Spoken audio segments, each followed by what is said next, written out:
And now, a pre-show blooper. No, it says whichever car goes far, like the paper airplane contest. Uh-huh. But whichever one goes farthest is the winner. Okay. So he's got 3 tries. He's going to throw the car. Okay. They're Of the all 3, whichever goes representing farthest. the car going into the Grand Canyon. Okay. It's just whichever Now, one. the only reason he's So every Both time cars the other represent car just Thelma represents Louise. Thelma I and Louise. was Yes. if I had 3 cars. So well, one car sorry. always represents Gina Davis. No. So one and car. every time. Both cars represent one of our pitches. No car. Stop saying car. Hang on, goddammit. Did you understand? Yes, what's and if going on? both of you would stop explaining it wrongly to each other. Because you're I'm just saying, Not enough beer. if there was a third car, it would be Oh, God. 3 individual cars. But there's not.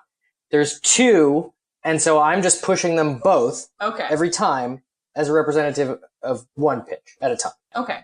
All right, so this is Okay. me. All right. This is the wake. Okay, continue. do you understand? No.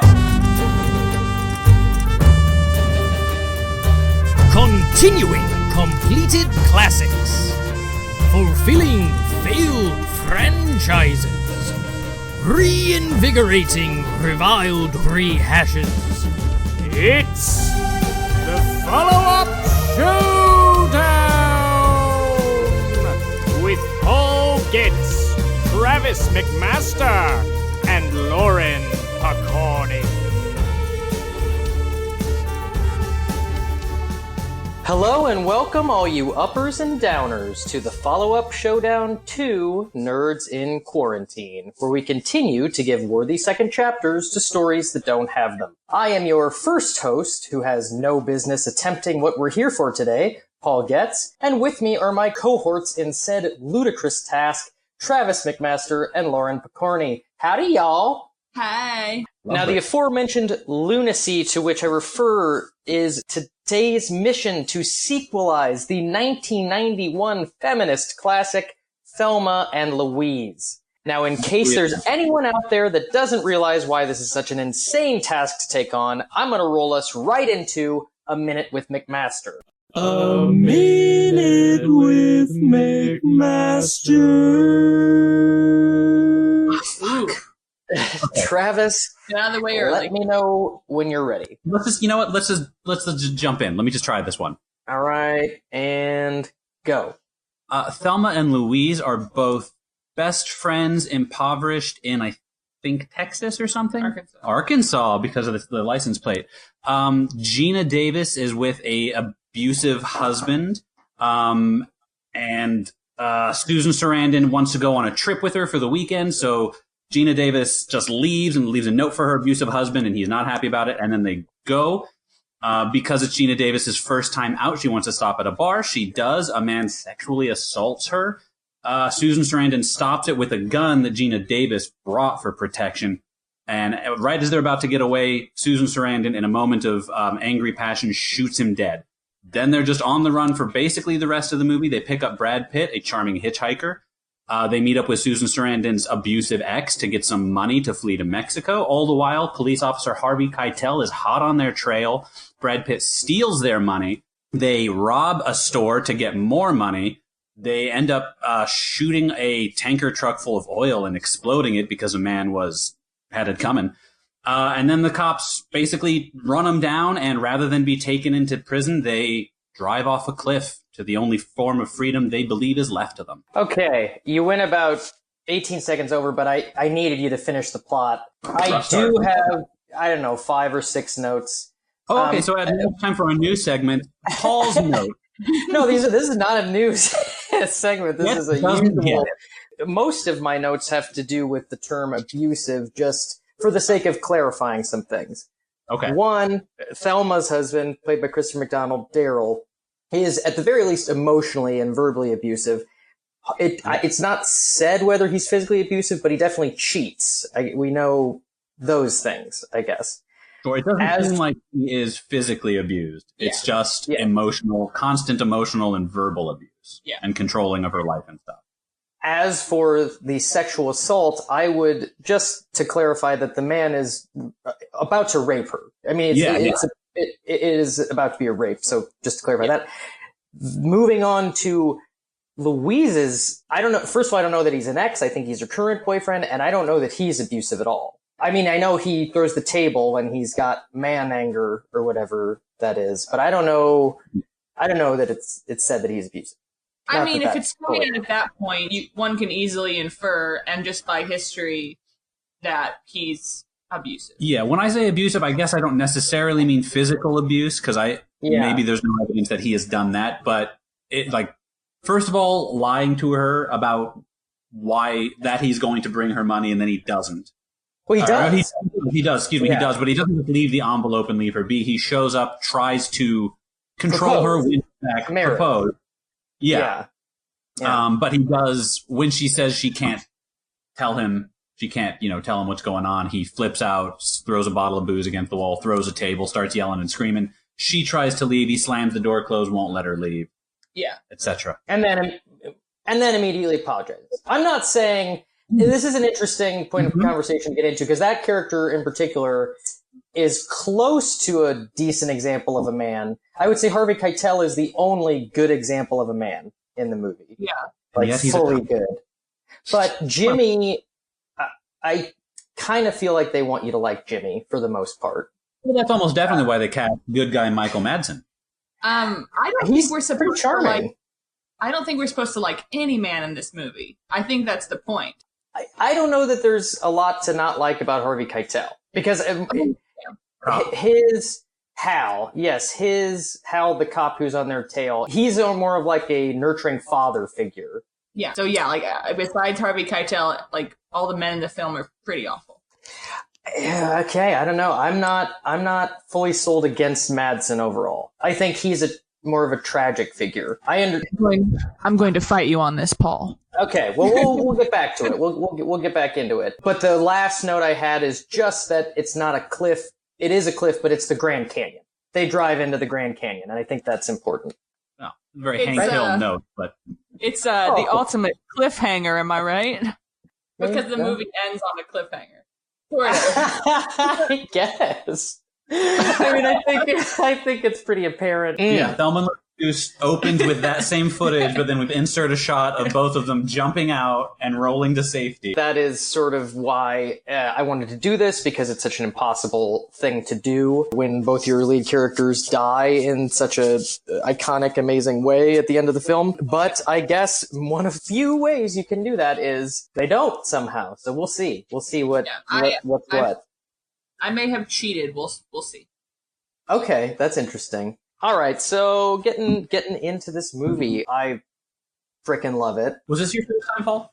No, not at all. No, I saw it growing up. I watched it a couple years ago, fairly recently, and I had intended then to show it to my girlfriend Kim for the first time, and she fell asleep. However, I succeeded in showing it to her for the first time last night, and as I predicted, she loved it very much. But it's a wonderful film, tragic, of course, but also very funny and very, very fun.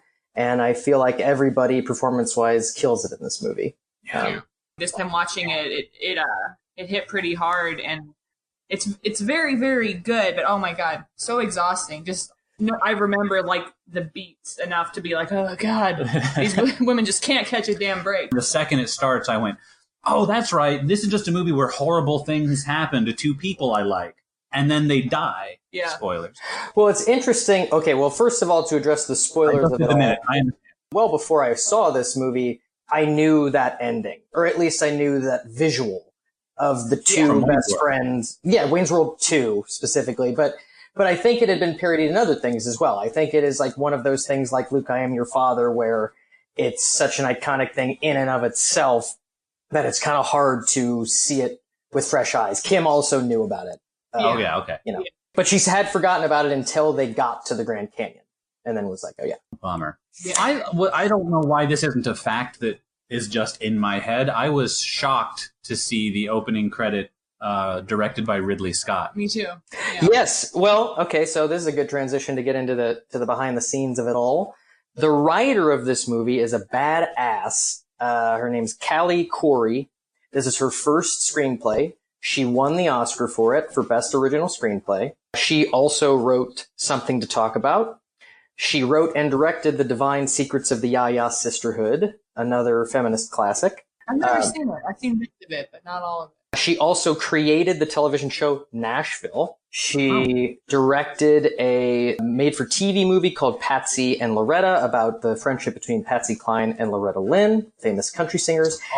And next year, she has a movie coming out that she wrote and directed, a biopic about Aretha Franklin called Respect. Ooh. And I know that some of the basis for Thelma and Louise was her friendship with a famous country singer, Pam Tillis. So she's got, I guess, a lot of music connections. And she just sounds awesome. Sounds like.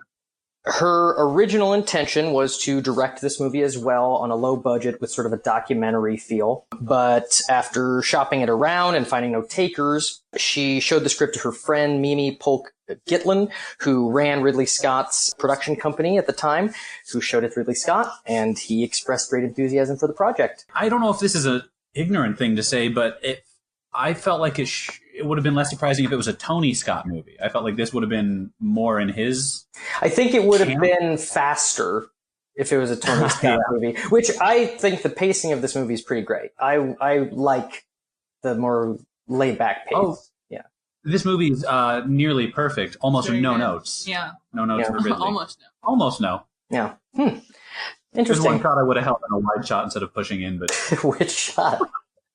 The shot where they're all watching TV, the cops are all watching TV, and the what's his fuck changes the channel. Oh yeah, Chris McDonald, they all turn and look at him, and he sheepishly changes it back. I felt like that moment would have played a little bit better if we had just stayed wide and seen all the cops turn and look at him. Oh, I like how that played. Yeah. I thought it was a brief moment of disagree with you on that one too. We're going to be the first to admit Ridley Scott probably did it right. Well, I have no notes about Christopher McDonald's performance as Daryl at all. He's phenomenal, like everybody else is. But in particular, that moment, his facial expression really, really sells me. Because there are other times when it's like, what I like about him is how goofy he is. But in that moment, he's selling a very, human, I had that same exact thought. I said, Chris McDonald is riding the line between terrifying and goofy funny like a daredevil. Yeah, I would like to give him an award for it. I think, as you said, everyone does amazing, but he's just the bee's knees, that guy. I'm about to jump into the actor's facts, but a very fun fact about him. He was Gina Davis's fiance. She left him for Jeff Goldblum upon meeting Jeff Goldblum on the set of Transylvania 3000. Yeah. That's fair. That's so mean. I mean, she did eventually marry Jeff Goldblum, so I understand his sexiness, blah, blah, blah, but it also was love. Yeah. You know, so it's not even knock against Chris. It's not a knock against Chris. It's just we know about Jeff Goldblum. In any case, she recommended Christopher McDonald for Daryl. And, she was game to have him on board, and he was game to do it. And he said, it's a hateable character, but to some extent it was a little bit cathartic for him to get permission to be, mean to her on set. Okay. Yeah. Chris. Oh. Yeah. So actors' notes I have on this movie. The writer, Kelly Corey, when she wrote the script, her dream casting for Thelma and Louise were Holly Hunter and Frances McDormand. I mean, powerhouses would have been great in a completely different way. However, the first women cast in these roles were Michelle Pfeiffer and Jodie Foster. None of these are bad options. No, they were chosen for the leads, and they accepted the roles, but pre-production took too long, and they both had to drop out due to other commitments. Jodie Foster's being Silence of the Lambs, which that year at the Oscars won every major award, including Best Adapted Screenplay. And so that's the only reason it didn't win over this for Best Original Screenplay. And Jodie Foster won over both Susan Sarandon and Gina Davis. However, they were the fifth time ever and the most recent time that two women from the same movie were up for Best Actress. Most recent time. Yeah, as of 2020. So long ago. Yeah, 91. That's crazy. Paul, would I be mistaken? Was the project Michelle Pfeiffer moved on to Batman Returns? Yes, it was. That's great. Win-win-win-win, right? It's like everyone made good decisions. It would have been great to have any of those actresses, but Gina and Susan are equally as great. They're just phenomenal. Yeah. And there's last note on this train. after Michelle and Jodie had to drop out, it was first offered to Meryl Streep and Goldie Hawn, who were, as a pair, actively looking for a movie to do together. They turned it down and opted to do Death Becomes Her instead. Oh, well, again, another win. Wow. They would have been amazing. Wow. I actually I'll wait. No, go ahead. I'll wait for my. I see. No, Okay. I'm kind of gonna steal from this amazing batch as well in my pitch, which we'll get to later. But yes, it's win all around. Everybody did awesome things instead of It sounds like this movie was kind of like, I don't know, cosmically important. like the universe was created this movie to like send out ripples in every direction to get everyone where they needed to be. Well, and it doesn't end there. There's one more aspect of it, and that's JD. So it was originally it was originally cast as Billy Baldwin instead of Brad Pitt. In an interesting twist of fate, Brad Pitt lost out on the role in Thelma and Louise to Billy Baldwin, then lost out on the role of Brian McCaffrey in Backdraft to Billy Baldwin. But Billy Baldwin had to drop out of Thelma and Louise to do Backdraft, so Brad Pitt got put into Thelma and Louise. Yeah, this movie. God wanted this movie to exist. This movie is like a fixed point in history. and it was. I'm still on JD. There's two more great things about JD. Gina Davis was the one who ultimately chose Brad Pitt because she found herself so flummoxed around his good looks. We know why. Yes. Ridley Scott had intended to use body doubles for the sex scene. Gina Davis insisted that they not. The two of them dated after this movie for a while. And George Clooney was also, it came down to Billy Baldwin, Brad Pitt, and George Clooney as the finalists for this role.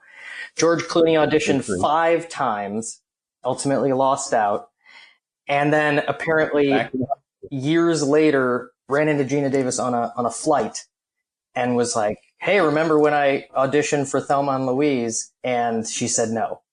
She didn't remember. Gina's so cool. Yeah. Why did I imagine Ridley Scott wanted to use body doubles for the sake of scheduling and getting stuff done I mean, yeah. quickly?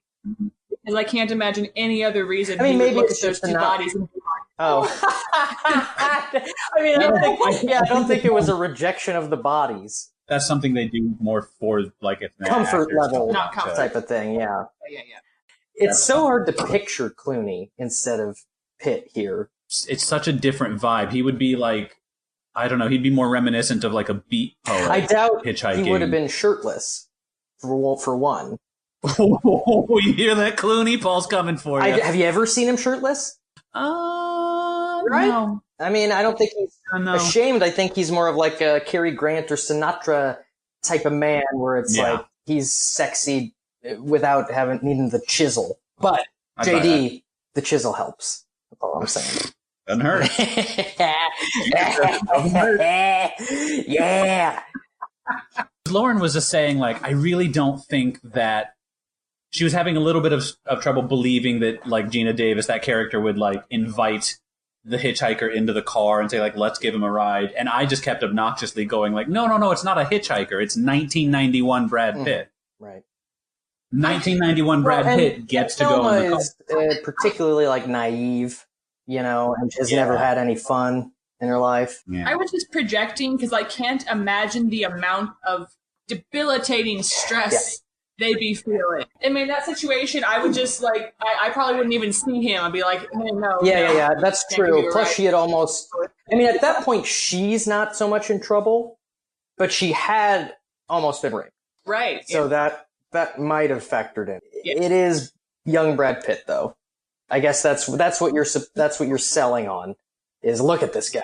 Yeah. Jumping back to Travis's comment about this being a near perfect film, Roger Ebert highly praised the film, but withheld a perfect score on the basis of the last shot being a freeze frame that fades to white. He said, it's done so with unseemly haste, and it's unsettling to get involved in a movie that takes 120 minutes to bring you to a payoff that the filmmakers seem to fear. Interesting. I do know that there is an alternate take of the ending in which you watch the car fall all the way down. I think I prefer the freeze frame, because it's sort of almost like Butch and Sundance ending, like solidifies it as legend. What I like I about agree. the It'd be freeze too- frame yeah. is it feels like that's the last moment where they're still going. Also, after such a traumatizing, distressful movie, it feels like actually watching them like explode in a car. Yeah. I don't know that it would have gone all the way into the explosion, but yeah, even just watching them fall down is a downer. I mean, it's not a happy ending regardless, but there's a bright note to it. It's a little like full, almost to some extent, and I think the freeze frame helps with that. However, I will say I could have done without the immediate fade to white. That's what I like, the fade to white. Interesting. So we have a full circle here of opinions, because Kim said she would have preferred them falling all the way down. So we're all over the place. Sounds like Kim. Related to that ending, the last thing I have here is that at one point during production, Ridley Scott considered changing the ending to having Thelma survive after being pushed out of the car by Louise right before she drives off the cliff. I hate that so much for so many reasons. I mean, of course they didn't do it, so it's like, clearly I'm not the only one, but it doesn't make any sense, first of all. But secondly, it makes even less sense than the reverse of like Thelma pushing Louise out of the car, because it's Thelma's idea, and Thelma seems like the worst of the two to be left alone against the barrage of police in that situation. She'd still like jail. Probably. Yeah, I mean, I feel like what she would do if that happened is literally run and jump off the cliff. Yeah. And then Ridley goes, all right, it was just an idea. Apparently, he used a lot of actors' ideas for this movie. The cop that they put in the trunk, he improvised the crying, which is great, and it sets that scene apart in such a really cool and believable way. It's still kind of funny. No. I think it enhances the scene because of how much of a dick he's being. Yeah. And then the second the shoe's on the other foot, he's just Agreed. Yeah, he's being super authoritative, and then I love that Ridley left him in the trunk too. Yeah. Oh man, that scene with the cyclist is so great, where it ends and everything. Like, it's easy to assume that he died, right? I mean, he's in the middle of the desert in a metal car. Really hot there. But they left him the air holes. I don't know. I mean, I don't want him to die. He has a wife and kids. Well, here's the thing. If you're a police officer and you don't know how to get out of your own trunk, ... Without a gun or keys? Take it as you will. What's he going to do? Well, whatever, Paul. Don't edit this so it sounds like I'm saying Cooterville sucks. That's where the bad guy lived, I thought. Oh. In Scooby-Doo. It's in it's a Scooby-Doo movie. Okay. One or two. Okay. I was going to say, Harlan, the rapist? Who are you talking about? He would live in Cooterville. Oh, he would love it there. Just because we're on Cooterville. Let's do Unsung Heroes early. Hit it, Ball Jr. Unsung Heroes. Well, are we all just going to pick the same guy? I feel like we're all going to pick the same. Okay. Lauren and I tripped over each other as soon as he showed up, just like sort of clambering to claim him. But it was the big beefy weightlifter guy at the. I definitely have him down as an unsung hero for sure, because there's no taking your eyes off that guy. And he's like wearing and he's not and he's wearing silver. I can't make it make sense. Like, that man exists for sure, but like on Venice Beach over by us, not in the middle of wherever they are at this old ghost town. They're shooting in California. I mean, it happens right after a crazy scene where she drives backwards really fast for no reason. And it's like, I understand that that's to establish that she can really drive, which we need to know later. But it is a moment of like, whoa, what the hell? What are you doing, Louise? She's so mad at Thelma.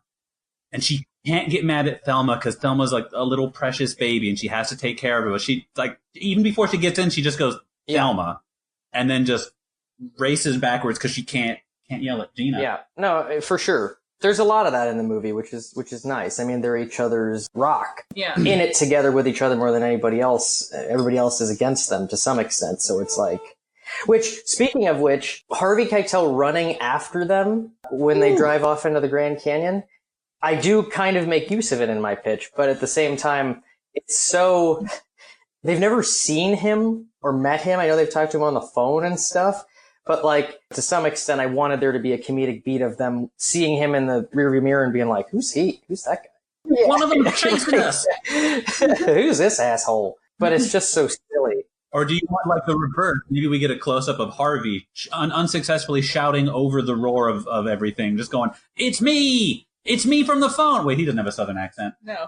I've seen this movie several times, and every single time I'm expecting him to grab the police radio and try to speak to them in that moment. I always forget he doesn't, and then he just runs after them. Also, you can edit that a couple different ways. You can make it so that like he runs, and because of him running out, they take off. Yeah. But they cut it so that they both go at the same time, which I really like. And that they remain in it together. Okay, so then my other unsung heroes that I have written down. The pawn shop guy that she gives her jewelry to in exchange for his hat. That sounds amazing. He brings weight to that moment just by having a notable look. Through the Civil War. Yeah, exactly. Weathered. Adds a lot. And then it's just because I gotta talk about this guy. The trucker whose tanker they blow up. Woo! That character, it's like the first time they see him, it's to some extent believable because he just kind of flicks his tongue. And the next time they see him, he yells at things, whatever, blah, blah. Then, which is like, okay, he saw them twice. He's taken it a little further. This guy's weird. The third time they drive by him and he just goes insane with his, "Hey ladies, you want a big..." Like, then it's like, okay, this guy's a crazy person. I don't know if he's crazy. I think men are just... Arguably at that point, he's not crazy. It is a little bit like, has this ever worked? But then they lead him somewhere, so I guess it has worked. I don't think it's worked. I think he's just an optimist. Finally worked. He stuck with it. Paid off. Finally. You only need one yes. But then they get there, goes up to him, they set him to task, then he refuses to apologize, and he starts getting all like, bitch, like, you know, it's like he's a robot who's short-circuiting. And then they blow up his truck, and he just falls to the ground and continues to go, "You bitch! You bitch!" And then the next time you see him, he's still running around yelling at the helicopter. Going, "You copter! I'm gonna get you!" Like it takes a while, but it definitely escalates to the point of, oh man, this guy is nuts. He didn't read as crazy to me. He read as just a very aggressive... I mean, I know you're from Florida. Have you met people like that? I don't play the Florida card again, but I wouldn't say I've met... I've never, like... I feel like I have in Arkansas. I feel like I've seen those type of people. Guys, just go insane. What are those people's lives like? I mean, because I think that they imply that he's married. Because he takes off his ring before he goes out to talk to him. Yeah. I just can't imagine. They're out there. There are dozens of them. Unfortunately, it's probably hundreds to thousands. I keep forgetting to point it out. I just wanted to observe that as these men interact with them, they affect them and they start touching, kind of like poisoning them. You know, they take their clothes. They stop dressing like they were at the beginning of the movie, and they start dressing more, I guess, masculinely. Susan Sarandon's hat that she buys looks a lot like Brad Pitt's hat. Gina Davis takes the trucker's hat. Susan Sarandon swaps sunglasses with the cop. Every time they deal with one of these men, they get affected. They get changed. It's sort of like a falling down. Although turn, if anyone's seen. I see what you're saying. They feel no need to be ladylike or representative of what society asks them to be. They're just they're free. But I mean, like Thelma Louise are at least giving that crazy trucker man a chance to apologize. Yes, the falling down turn was more just the kind of like turn from hero to villain that the protagonist doesn't realize. Obviously, Thelma and Louise have much more valid reasons for the things they're doing than Michael Douglas's characters. I love where things end for Daryl. Where, I mean, you know, part of it is that he's this type of man who has so much pride, and so he's humiliated. But at the same time, it's like the last time you see him, is him listening to where things are at with Thelma and how dangerous they've become, and he's surrounded by bottles and he's just destroyed. It is entirely possible that he will change. Or at least, be severely affected for a while. In a way that a man like that probably never expected to be. I guess I'd read that moment less hopefully than you had. I'd read it as sort of like further evidence of... So I guess I didn't read it so much as a moment of like self-reflection as a moment of like just further, like another piece of track in front of the train. Well, I don't know that I would call it a full-on moment of self-reflection. I don't know that he realizes what it is. I think he's just floating alone on a life raft in the middle of the ocean, devoid of hope, devoid of... It's good to see the bad guy get his comeuppance, but it's good to see it in a human moment. So like the last time you see him isn't just him yelling at Brad Pitt. It's him alone. Oh, yeah. Also, so his character, I guess, but you do get like a punctuation mark at the end of his journey. Right, they didn't need to do that, but I liked that they did. Anyway, okay, so moving on into our pitches. I feel this is so obvious that why should I even ask, but should this movie have a sequel? No, I should have said it with you guys. Of course, no. Not only have we said no, the actors have said no, the filmmakers have said no, and I can't even believe they've been asked as many times as it seems like they have. Horrible, horrible idea. Yeah. So let's do it. I'd like to go first just because I do feel like I cheated a little. I am very interested in what you mean by that, but at the same time, I do also have to ask sequel or prequel. If you're gonna do it, what's the best avenue? I'd say try a sequel. I don't think a prequel would be particularly interesting, really. I mean, you could do an interesting prequel, but you would... I don't know, like you could show them meeting or you could show their life before and what led up to it. I don't know what kind of plot or character arc you could give to them that's not... For the sake of, just having a love for the movie and for the characters, I don't hate the idea of watching them be buds beforehand, see what their friendship, how they met, where their friendship, like you said. And also just as an interesting character study thing to see if there was any kindness or connection between Daryl and Thelma at some point, and when was it, and what did it look like? I was shaking my head to what you were saying, and then I started thinking about it, and then I got distracted with a thought I had about the Han Solo movie. I don't think there would be. I think Thelma, unfortunately, is just the type of woman who attracts and chooses the wrong and I guess men. You do get that moment where Daryl is talking to Stephen Tobolowsky, and Stephen Tobolowsky says, say that you love her and that you miss her. Women love that shit or whatever. And then he turns to Hal and says, women love that shit, and laughs. So, like, he is the type of guy who's clearly, like, always gotten by on being abusive, and he, to some extent, believes that that's what a woman's looking for. Right. So I guess you're right. It's possible that just his being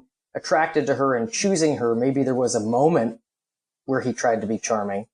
I think you're right. Actually, I take back what I said. I think those kinds of people usually start out very charming and alluring because they know that's what works, and then the changes come.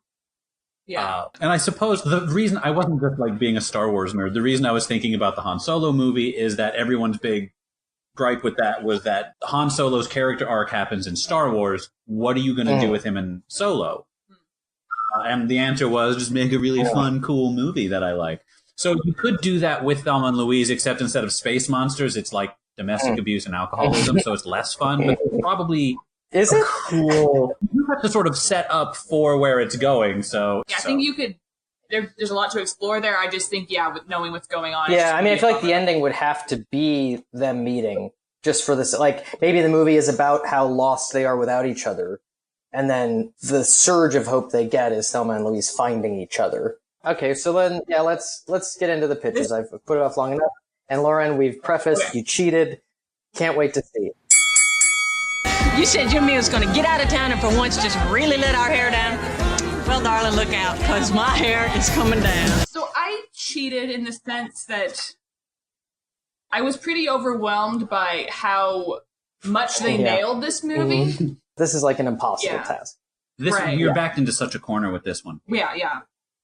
So because they nailed it so much, I decided to go with a reboot. Interesting. Okay. My pitch is kind of short because I do want it to be roughly the same. I'm changed some minor things like Thelma and Louise work at a restaurant together and they're both single. So it still takes place in the Midwest/Southwest. Events play out roughly the same, except for modern technology affects how this would all go down. Like they have a close call, almost getting caught by the police because their cell phones, they have to ditch them. They try to take out money at an ATM, their accounts are frozen, and that pings the feds as to where they're at, so they have to, hightail quickly. They have to switch cars. They don't just keep the same car. They have to, ditch it, hide it, steal a new one.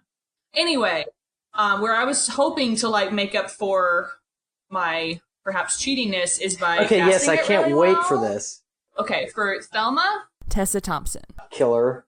Oh, for Thelma. Interesting. Yeah. I immediately pictured her as Louise. That's what But, okay, interesting. I more went with this because of the age of the actresses.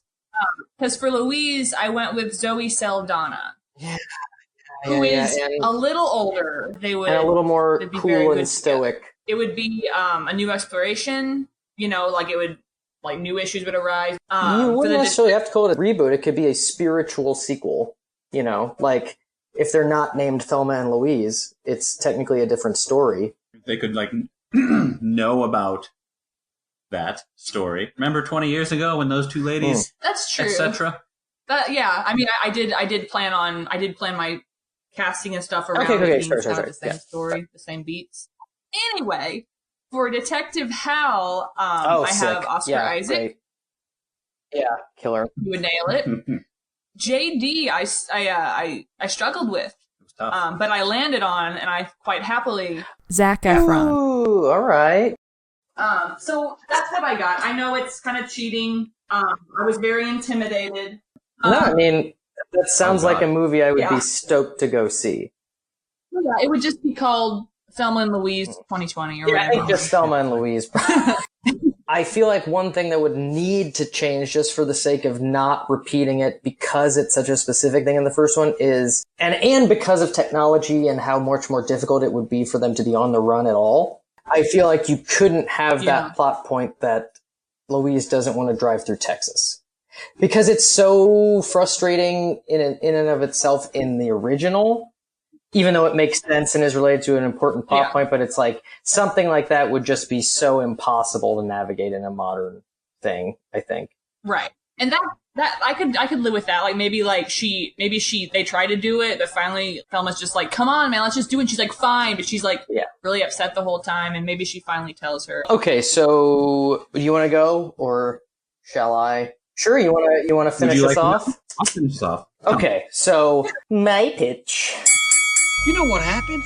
The volume gets turned way up, and the next thing you know, these girls are going to get shot. Is sort of told in 3 acts. Loosely in 3 acts. I originally toyed with it being like a Pulp Fiction of like multiple stories, but it's the same story just sort of broken up and technically from different perspectives, but I do want to jump around. I don't want to be locked into the perspectives necessarily. I'll let you know. Cool. Okay. I like that. So the first part is told mostly from the perspective of Daryl, who attempts to host a proper wake for Thelma, not Louise. But his plans are foiled when Jimmy arrives beforehand and ensures that Louise is properly represented as well. Because this isn't just, it has sort of grown into something beyond their own lives and friend groups. It turns out to be a largely attended event, with the story of Thelma and Louise having been made famous by a New York Times article that did not portray Daryl in a flattering light. So he's hosting this wake for his dead wife, but everybody hates him there. Hal attends and introduces Daryl to his 3 daughters, the youngest of whom is a baby played by Kim Seltzer as a baby, because timeline-wise that she would have been a baby, and I promised I'd put her in it.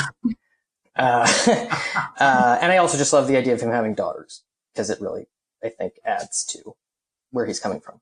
The two men Hal and Daryl, have a brief heart-to-heart in which Hal reveals that he has quit the Force, and Daryl sort of breaks down in an out-of-character fashion, asking Hal if he believes, and maybe in an accusatory Daryl type of way, if Hal believes this is all his fault, as a response to how everyone's treating him at the wake. Hal responds, it's a lot of people's fault. While at the wake, Hal pulls the Polaroid of Thelma and Louise, which he found at the Grand Canyon after it flew out of the car. He pulls it out of his inside jacket pocket and sticks it in amongst the pictures of them that are on display. A mysterious woman, Holly Hunter, who seems unsettlingly distraught, also attends. Nobody knows who she is. Hal notices her and asks if she knew either of the women. She replies, didn't we all? So that's our Act 1. Act 2, primarily from Hal's perspective. A few years later, Hal is at his own book signing. He has written a best-selling memoir about the whole incident called A Career-Ending Case. And I definitely want it to be understood that he quit because of his frustration of how things went down, not that he was fired or anything like that. When the signing is over, Hal is confronted by Daryl, who is upset about the way he's portrayed in the book, as he was in the article. Hal references that the names have been changed, and I thought, because there's so many wonderfully funny moments in Thelma and Louise, it could be something like, Errol? You called him Errol, or something like that. But how Daryl argues that everybody knows that everybody knows what's it about, since it ends with two women driving off into the Grand Canyon. The reason he is so upset now is that he is about to get married again, and he doesn't want his new bride catching wind of this. Hal argues that Daryl should be honest with her if he's going to marry her, to which Daryl says, I will, believe me, I want to do it right this time, but I don't want to scare her off before I get the chance. Hell, we only known each other 9 days, but I really fell for this girl. Conversation ends with Hal saying that he doesn't know what he can do to help, but he's happy for Daryl. Soon after, Hal reads in the paper that Daryl is dead by way of an apparent suicide. However, when he sees the photo of Daryl's widow, who is named Loretta St. John, it turns out to be Holly Hunter, the woman from the wake. He gets a suspicious inclination. Well, within a few weeks, JD turns up dead in a different part of the country, and Hal's suspicion grows. He goes to the police, specifically a lead detective named Alice, played by Frances McDormand, stealing once again, but killing it, and shares his theory that this woman is using his book to track down the people responsible for Thelma and Louise's fate and bring them to justice. She is disinclined to believe him until FBI agent Max, Stephen Tobolowsky, winds up dead as well. Another humorous little moment. I want Alice to say, how did she get to a cop? And Hal to say, he didn't get a lot of dates. Turns out Loretta was just an alias. And the woman they're chasing is a private investigator herself with a history of violent incidents on her record, whom they discovered was also raped in her past. The pair of them, now working together, seek out Jimmy to sort of offer him protection because they think he might be on the list of people that she's after. But Jimmy insists he doesn't need the protection because he's not in any way to blame for what happened. And he says, you want someone to blame, why don't you track down that piece of shit that raped Louise in Texas? So that's our Act 2. Act 3, primarily from Loretta's perspective, as she tracks down Louise's rapist, a man named Clem, who I have as played by Clancy Brown, who appears to have undergone some form of repentance as he now volunteers as a home builder for underprivileged communities. He's very active in doing kind things. He also has a family. This doesn't appear to deter Loretta in her plan, who moves ahead, befriending him. She eventually casually mentions Louise in some offhanded way to sort of see where his reaction is, and this causes him to spiral. He blows up at her, he storms off, and starts drinking heavily. So she tries to get the drop on him, but ends up in danger of the man herself. He stops her and you don't know what he's going to do to her until Hal and Alice show up to save the day. When they're arresting Clem, Loretta flees, Hal chases her down and winds up with a gun pointed at him. He offers himself as like a sacrifice, stating that he deserves to die for his own cowardice. He says the tragedy of Thelma and Louise was not his story to tell, and while he thought putting it out there would bring him some peace, what he should have done was stay with the Force and keep doing his goddamn best to keep other women safe from suffering a fate like theirs. Pretty good, I tell. Oh, it's all right. You know, I tried a little bit. She ultimately lets him go. That's good. Running off into the night, but is caught by Alice pretty quickly. Sometime later, Hal and Alice, now partners, Hal's back on the Force, visit Loretta in a women's prison where she appears to be thriving. And on their way out, after visiting her, Alice asks Hal, "Do you think you'll write another book about all this?" To which he replies, "No, I don't suppose I will." And then that's the end. They drive off with it. And I call this, because it's split, I have a title for each act. And so I sort of want this to have two titles. Probably the primary title would be called The Wake, which is also the name of Act 1, which is a literal wake, but it's also the wake of everything left behind by Thelma and Louise, blah, blah, blah. Act 2 would be called The Wedding, and Act 3 would be called The Widow. So potentially The Wake, The Wedding, and The Widow. Yeah. Cool. I really like that. That's interesting. Yeah. I like, everyone's looking at me. I liked it. It was good. I like it. You started to say something, and then you said, "Shut up." I know I did. I started to say something. I realized I was just going to start listing things that you had just said. You know, I like that, but that's not. Just good. Rewind the podcast. Yeah, nice. It was liked. So my pitch is I would categorize as surprisingly restrained. Hey, how you doing, little housewife? You all packed? We're out of here tonight. This would be one that'd come out like, I don't know, a couple years later, 93, 94. I apologize. I didn't think of a title. So right now, Thelma and Louise 2. If I had my druthers, I'd watch the first movie again and pick out a line that maybe something that one of them said to Harvey Keitel or something that that would work. I don't know, because he is in this.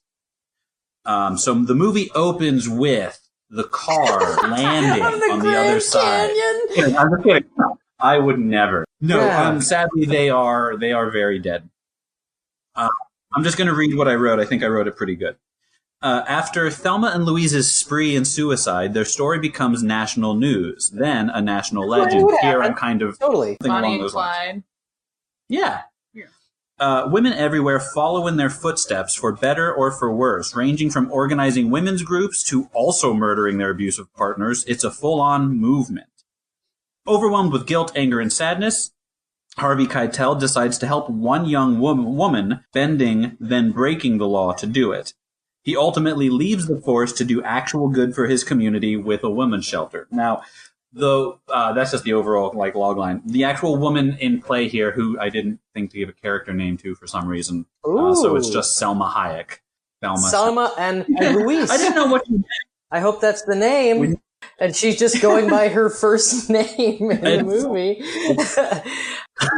I did want to. I wanted to keep her alone this time, since we've already seen a duo. I thought it might be interesting to, unfortunately, kind of Sarah Connor her without the Kyle Reese of Selma. And I also wanted to include that her brother is also someone she's running from, because there are cases. Of course, there are cases where, even these women are harassed by their family. They can't go to their family. Right. And then obviously there's going to be a racial element that Thelma and Louise didn't have to deal with because they're white. So there was that wrinkle they didn't have. Whereas someone like Selma Hayek is also going to have to deal with racism. And so I wanted to put her in Florida as far away as possible from Harvey Keitel so that we could have her journey be longer. Because at this point, Harvey, she having seen the news and stuff and seen all of this, is reaching out to him personally for help. And so since he is trying to help her and she wants his help, the obstacle becomes the distance between them. And then we're going to watch Selma go from Florida to Harvey Keitel. And in this case, I wanted there to be a happy ending. She does get away from her husband and brother. I don't know if she necessarily opens the women's shelter with him. She does have her own journey after she goes on to do whatever. And then we see Harvey quit the Force to actually do good. And like I said, in the women's shelter. My casting for the husband and brother are husband's going to be Lou Diamond Phillips. Sure. Because he's got that, that awesome pinnacle intensity. Lou Diamond. For the brother, I wanted there to be like him still be the antagonist, but you want an amount of likability and understandability. Sure. Yeah. So that's going to be Jimmy Smits. I feel like at least seen Jimmy Smits. Of course, we've all seen Jimmy Smits be delightful, intense, but we've also seen him be for sure. Yeah, go to the dark place enough that intensity. Yeah. So if he's not like scary like Lou Diamond Phillips, he can definitely be intense and intimidating, especially to that's great. 90s Thelma Hayek. I like it. If you guys want, we can do the voting, but I have this fun little game. Well, let's see if we end up with a tie, and then if the tie happens, we can use the car. So yeah, just our tiebreaker for this time. I have a Luigi and a Donkey Kong Mario Kart toys. So they would be our DK and Luigi, or Thelma and Louise, which I will send careening off the cliff that is my desk, and whichever time they fall furthest, choose the winner. So cool. All right, so we're starting with Thelma and Louise 2020. So, yep, we've got a twofer. Okay. I'll vote for that. But who the hell wouldn't want to see that movie? I think that of anything that was pitched today, it's like that one could happen. Still. And it would be exciting. Cheated or not. True. It's there it is. All right. Okay. Laura did earlier try to pitch just rewriting the end of Thelma and Louise. No, not the end. I so desperately wanted these women to have a happy ending that I contemplated rewriting a story where they actually make it to alternate the cabin. Reality. Because what happens? What they don't stop. If they don't stop, they make it to the cabin. They have a nice weekend. They maybe. Rewriting. I don't know. I was all of Thelma and Louise. I was at that point. Yeah. But at the same time, it's like only because I that. like Thelma and Louise would I be interested in seeing them enjoy a fishing weekend and be like, Louise, I don't know how to do this. I would like that as a DVD. Well, obviously, I would want to watch Gina Davis. Is that it's like, hey, let's shoot the short film where it all worked out. Yeah. But I would, to some extent, because of the nature of this episode, I was kind of hoping that there would be some bananas thing, like they jump out with parachutes or, something, or, I wondered if anyone would do an afterlife thing, but it's like, I feel like that's been done on this podcast several times already. So it's like, maybe we're trying not to tread that ground. I did seriously toy with trying to figure out if there was something to do with the car not falling as far as we assumed. And that's just them in prison? If it sort of like landed on a... Yeah, but then I was like, well, and then what? They're either in a hospital I guess it could be their trial. They're like limping along the floor of the Grand Canyon. Yeah. Then maybe Harvey Keitel swayed the jury, or a cool lawyer character played by somebody cool sways the... Harvey Keitel.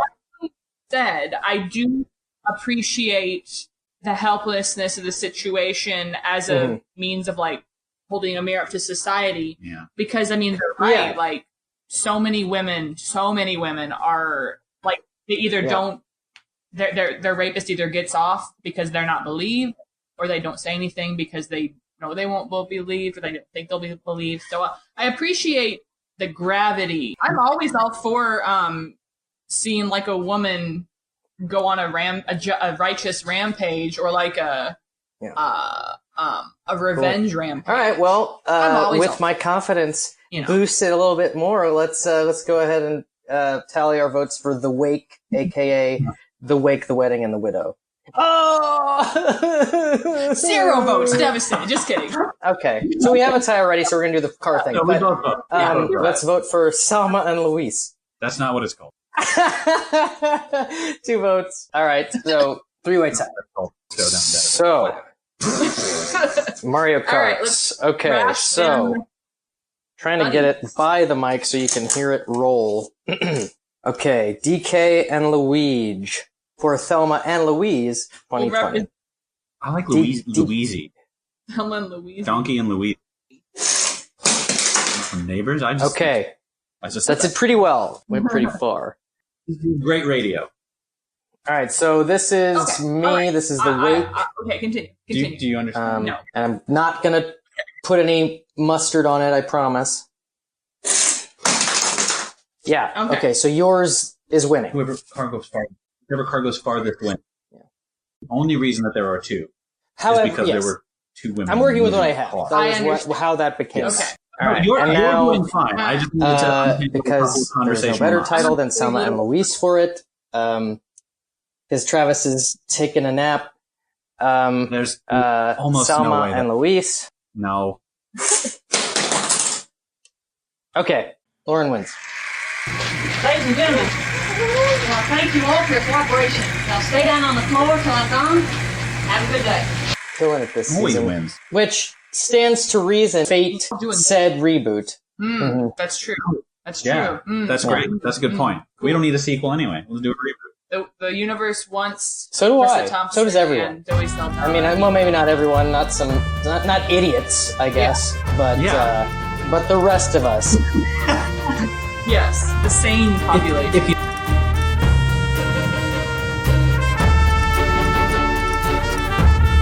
On the next follow-up showdown. The movie we are focusing on today is 2008's Lost Boys: The Tribe.